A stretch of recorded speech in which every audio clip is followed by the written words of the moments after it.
Jio Hotstar থেকে secret stories রোসলিন বলে একটা মালায়ালাম ওয়েব সিরিজ দেখলাম।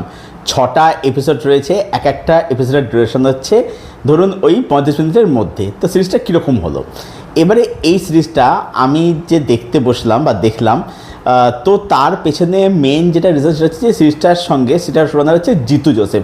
তো এই জিতু জোসেফ নামটা থেকে সিরিজটা দেখতে বসি। এবার সিরিজটা আমার কীরকম লাগলো, তো সিরিজটার মধ্যে যেটা আমরা গল্প হিসেবে দেখতে পাচ্ছি যে একটা মেয়ে যেটা প্লে করছেন সঞ্জনা দীপু, যাকে আপনারা রিসেন্ট টাইমে ব্যান্ডওয়ালা সিরিজটা যেটা ছিল যেখানে এই যে শালিনী পান্ডের বন্ধু রোলটা প্লে করেছে, বন্ধু না বন্ধু রোলটা প্লে করেছে এই মুহূর্তে আমার খেয়াল পড়ছে, যাই হোক তো সেইখানে সে ছিল আর কি। যাই হোক তো সে রয়েছে এবং তার সাথে হচ্ছে মিনা রয়েছে, মিনা যাকে আপনারা মালায়ালামদের সময় দেখেছেন জর্জ কুটি মোহনলালের ওয়াইফের চরিত্রে যিনি অভিনয় এখানে যে অভিনেত্রী আর কি, তিনি রয়েছেন এখানে আর কি।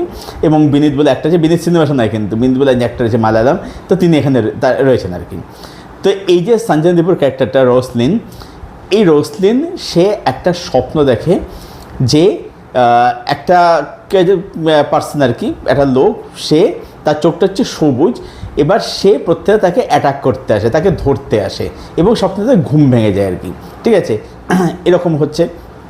এবার কি হচ্ছে এই স্বপ্নটার ব্যাপারটা কি, এবং কিছুদিন পরে এদের বাড়িতে একটা ছেলে, একটা লোক থাকতে আসছে, মানে অ্যাজ আ পেইং গেস্ট থাকতে আসছে। তো এর পরবর্তী কী হচ্ছে, দুটো ঘটনার কী কানেকশন, এটা হচ্ছে গল্প। প্রিমাসটা হচ্ছে ইন্টারেস্টিং, ভালোই আর কি। এবার সিরিজটার মধ্যে আমার জন্য কিছু ভালো দিক রয়েছে এবং কিছু খারাপ দিক রয়েছে। কী ভালো দিক রয়েছে, প্রথম কথা হচ্ছে আপনার যদি স্লো বার্ন সিরিজ দেখার বা কাজ দেখার অভ্যাস থাকে, আপনি কাজটা কিন্তু একবার অবশ্যই দেখতে পারেন আর কি। সবচেয়ে ধীরে ধীরে প্রোগ্রেসিভ। আপনি জানেন যে মালায়ালাম কাজের যেটা নেচার সেটা হচ্ছে যে সব কিছুকে এস্টাবলিশ করা, একটা বিল্ড আপ করা। তো একটা স্লো বার্নের মধ্যে জিনিসটা এগোচ্ছে, বিটসে বেশ কিছু মোমেন্ট বেশ ভালোই ওয়ার্ক করছে আর কি। একটা আস্তে আস্তে থ্রিল সাসপেন্স তৈরি হচ্ছে আর কি, মানে সেটা খুব ইন্টারেস্ট লেভেলে থাকে আর কি। যেটা মেন সেটা হচ্ছে যে এই সিরিজটার মধ্যে সেটা হচ্ছে ক্লাইম্যাক্সটা কিন্তু বলবো যে আপনার কিন্তু শকিং লাগবে। মানে যদি আপনার সেরকমভাবে কোনো এক্সপোজার না থাকে, আপনিও দেখে মজা পাবেন। আমার দিকটা পরে আমি আসছি, এটা একটা নেগেটিভ দিকে, সেটাই পরে আমি আসছি, কিন্তু ক্লাইম্যাক্সে আপনি কিন্তু মজা পাবেন। ক্লাইম্যাক্স হচ্ছে সিরিজটার মেন হাইলাইট। সিরিজটার মধ্যে যারা অভিনয় করেছে তারা প্রত্যেকে কিন্তু বলবো ভালো কাজ করেছে। সঞ্জনা দীপু ভালো কাজ করেছে, তার মানে যে শেডস আমরা দেখতে পাই আর কি, যে এই যে ভয় পাচ্ছে, ঠিক আছে, বা তার বিভিন্ন যে এগুলো ইমোশন লিখতে, সেগুলো সে বলবো যে ভালো করে ফুটিয়ে তুলেছে। মিনার কাছে এখানে বললো খুব ভালো হয়েছে, মিনা আর খুব ভালো অভিনয় করেছেন। বিনীতের কাছে বললো বেশ ভালো। এছাড়াও সাপোর্টিং রোলে যারা অভিনয় করেছে তারা তার জায়গায় বলবো যে বেশ ভালো কাজ করেছে। আচ্ছা, সিরিজটা টেকনিক্যালি বলবো বেশ ভালো, যেহেতু এটা একটা স্লো বার্ন কাজ, ঠিক আছে, বা স্লো বার্নের থ্রিলার আপনি বলতে পারেন।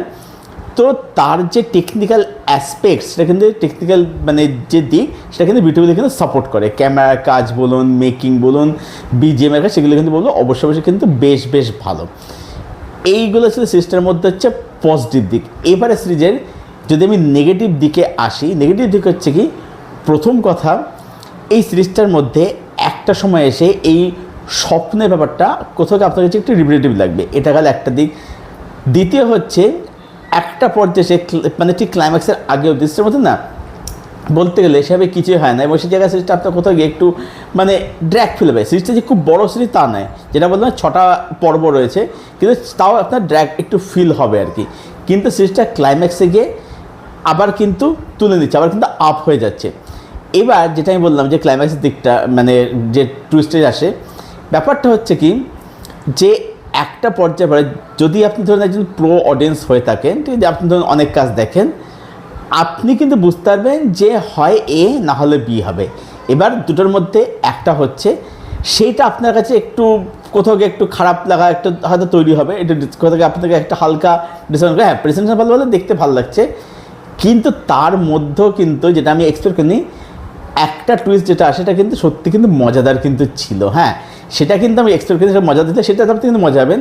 কিন্তু আমার মতে যে যদি পুরোটাই একটা আনপ্রেডিক্টেবল বিটসে হাঁটতো, সেটা কিন্তু আরও বেশি কিন্তু মজাদার কিন্তু হতো আর কি, ঠিক আছে। এবং যেটা মনে হলো যে সিরিজটার মধ্যে না বেশ কিছু ব্যাপার কিন্তু খুব একটা ক্লোজার কিন্তু না। এই যে সঞ্জনা দীপুর যে ক্যারেক্টার, রোসলিনের ক্যারেক্টারটা, সেই যে ছেলেটাকে যাদের বাড়িতে থাকতে এসেছিলো আর কি, তো সেই ছেলেটাকে সে ওই ওই যে স্বপ্নটা দেখতে, স্বপ্নের সেই ছেলেটা বলে মনে করে আর কি।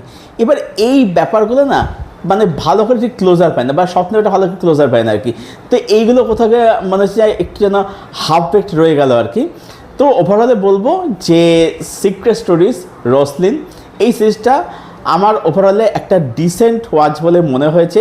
আমার মনে হচ্ছে যে এটা যদি ডিরেকশনের নিজে করতো তাহলে আরও বেটার হতো আর কি, বেটার হতে পারতো আর কি।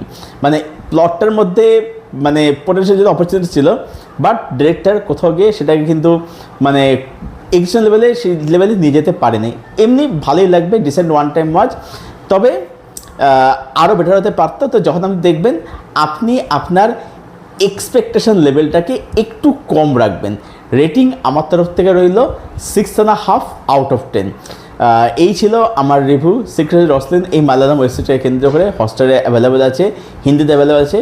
তো দেখুন, যারা এখন দেখেননি দেখে জানবেন কাজটা আপনাদের কীরকম লেগেছে। আর যদি কেউ কাজটা দেখে থাকেন বা যাদের দেখা হয়ে গেছে, আপনাদের কি ওপিনিয়ন সেটা অবশ্যই জানাবেন কমেন্ট করে।